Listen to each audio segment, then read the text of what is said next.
몇 년 전에 어느 늦은 가을날 밤, 나는 친구들과 함께 인터넷 커뮤니티에서 인기 있는 공포썰을 읽고 있었다. 그 중에서도 유독 흥미로운 이야기가 있었다. 그것은 깊은 산속에 위치한 한 버려진 학교에 관한 이야기였다. 이야기에 따르면 그 학교는 수십 년 전에 어느 사건으로 인해 폐쇄됐다고 했다. 하지만 그 후로 여러 차례 이상한 일이 벌어졌다는 소문이 돌았다. 사람들은 그곳에서 밤을 보내고 나면 이상한 흔적이나 소리를 들었다고 증언했다. 나는 항상 이런 이야기들을 좋아했기에 친구들을 설득하여 그 학교를 탐험해 보기로 했다. 우리는 각자 손전등과 카메라를 챙기고 다음 주말에 출발하기로 했다. 금요일 밤, 우리는 늦은 시각에 출발하여 산길을 따라 차를 몰고 갔다. 한참을 달린 끝에 드디어 학교에 도착할 수 있었다. 입구는 녹슨 철문으로 닫혀 있었지만 이미 여러 차례 누군가가 출입한 흔적이 보여 쉽게 열 수 있었다. 학교 안은 정말 낡고 황폐했다. 벽에는 금이 가고 바닥은 먼지로 덮여 있었다. 우리는 각자 카메라를 켜고 학교 내부를 탐험하기 시작했다. 처음에는 별다른 것이 없었다. 빈 교실과 버려진 책상들이 전부였다.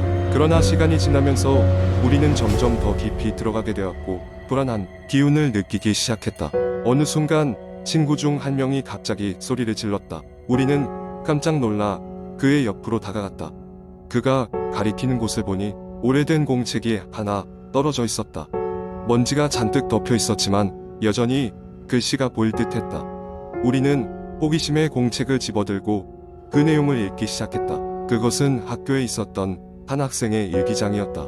학교가 폐쇄되기 얼마 전까지의 기록이 남아 있었다. 일기장에는 학생이 겪은 이상한 경험들이 적혀 있었다. 아이가 매일 밤 같은 꿈을 꾸었다고 했다. 학교의 어두운 복도를 따라 걸어가면 어디선가 울음소리가 들리는데 소리가 점점 가까워지고 하지만 소리의 주인공은 결코 보이지 않는다는 꿈이었다.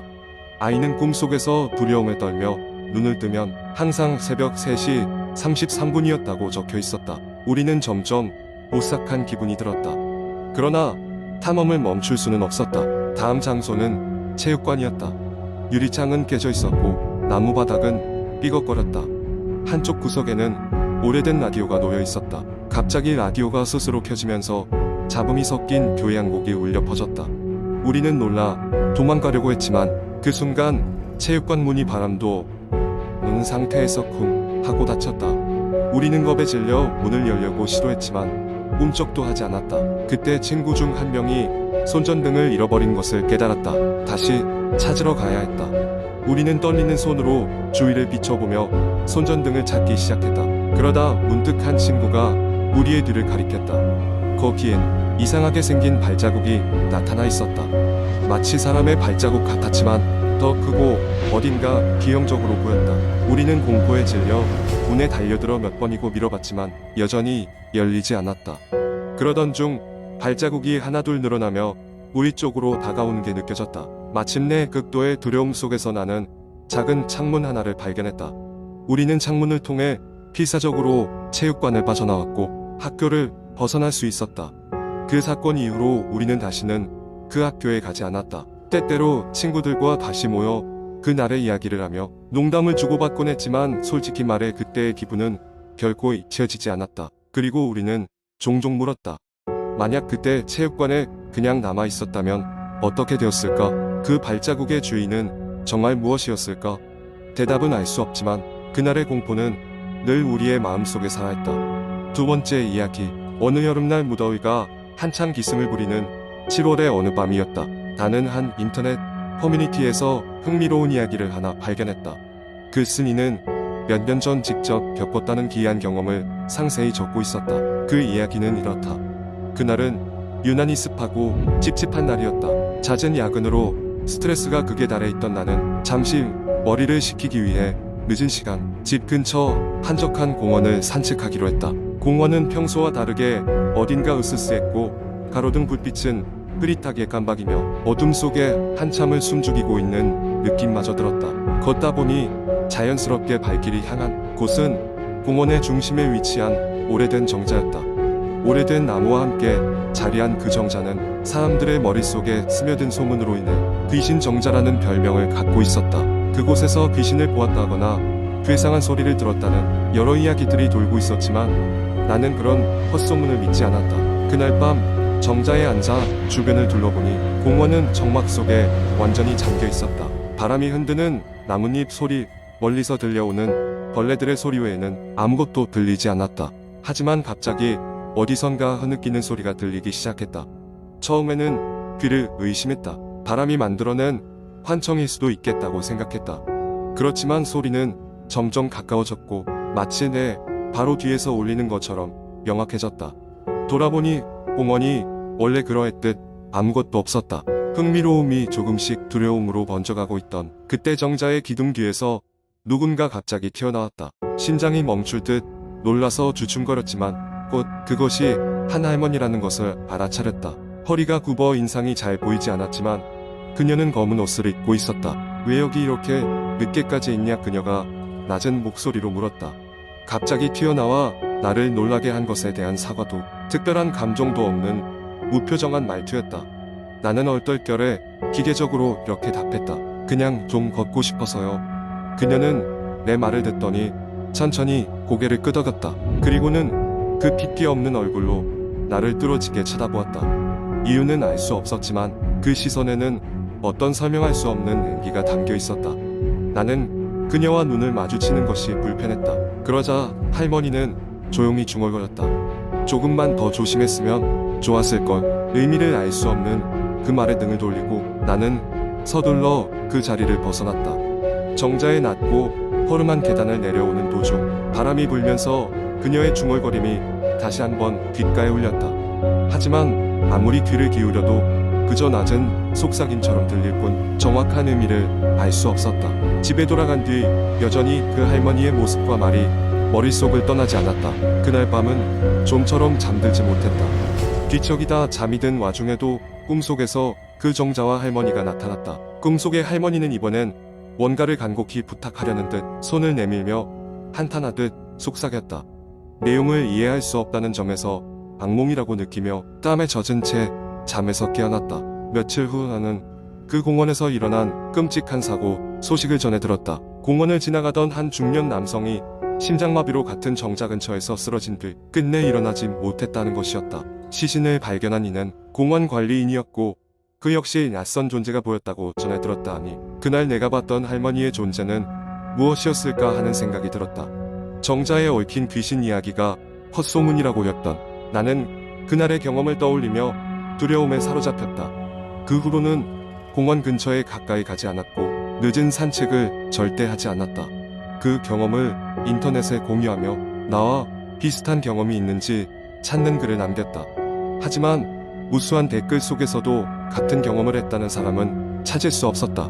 결국 이 모든 건 혼자만의 착각일지도 모른다는 생각을 품고 있었지만 가끔씩 꿈속에 나타나 속삭이던 그 할머니의 모습은 내 생활 속 깊이 뿌리 내려 있었다.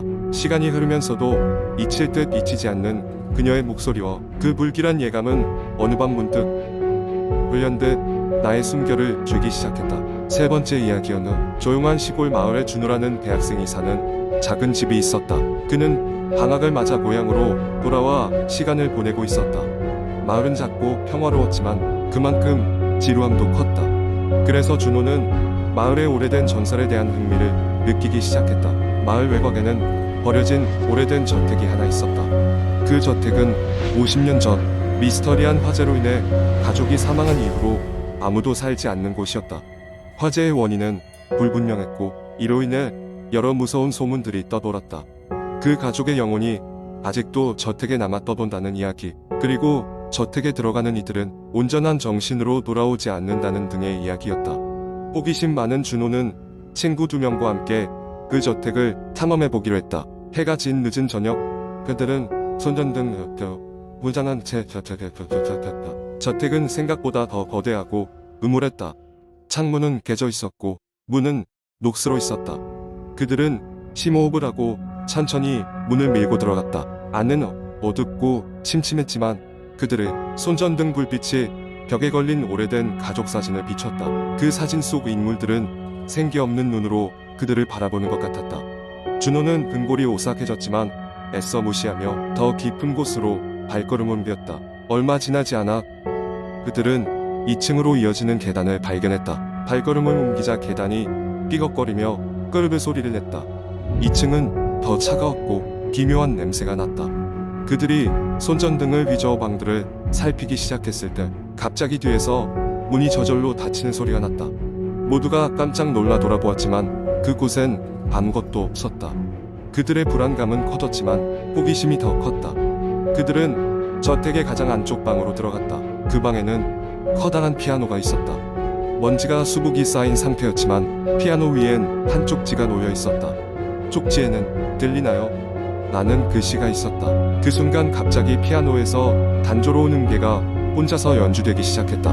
마치 보이지 않는 손가락이 피아노 건반을 두드리는 것 같았다. 그들 중 한 친구가 비명을 지르며 밖으로 뛰쳐나갔고 다른 두 명도 뒤따르기 시작했다. 저택을 빠져나오며 그들은 등 뒤에서 웃음소리가 희미하게 들리는 것을 느꼈다. 준호와 친구들은 무사히 저택을 벗어났지만 그 이후로 준호는 이상한 꿈을 꾸기 시작했다. 항상 같은 꿈이었다. 꿈속에서 그는 그 저택의 가족들과 함께 앉아 있었고 그들은 그에게 우리와 함께하자 라고 속삭였다. 며칠 후 준호는 저택에 갔던 친구들과 연락이 되지 않기 시작했다. 그들이 미스터리한 사고로 실종되었다는 소식이 전해졌고 결국 그들 모두 찾지 못했다. 준호는 너무도 두려워졌다. 그 꿈이 계속 이어졌고 그는 그 꿈 속의 가족들이 자신을 부르고 있다는 사실을 부정할 수 없었다. 결국 준호는 마을을 떠나 다른 곳으로 이사하지만 그 꿈은 결코 그를 떠나지 않았다. 그 가족들은 언제나 그를 부르고 있었다.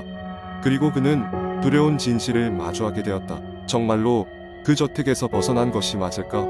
그곳에서 그는 그의 영혼의 일부를 두고 온 것은 아닐까? 시간이 흐를수록 준호는 점점 더 현실과 꿈을 구분할 수 없는 상태가 되었고 종종 저택을 찾아가고 싶어하는 자신을 발견했다. 주변 사람들은 그를 걱정했고 그는 그에게 벌어지는 일들을 절대 믿을 수 없었다. 이후로도 그 마을에서는 간헐적으로 저택에 관한 이야기가 전해졌고 그곳에 다녀온 사람들은 누구도 예전의 자신으로 돌아오지 않았다.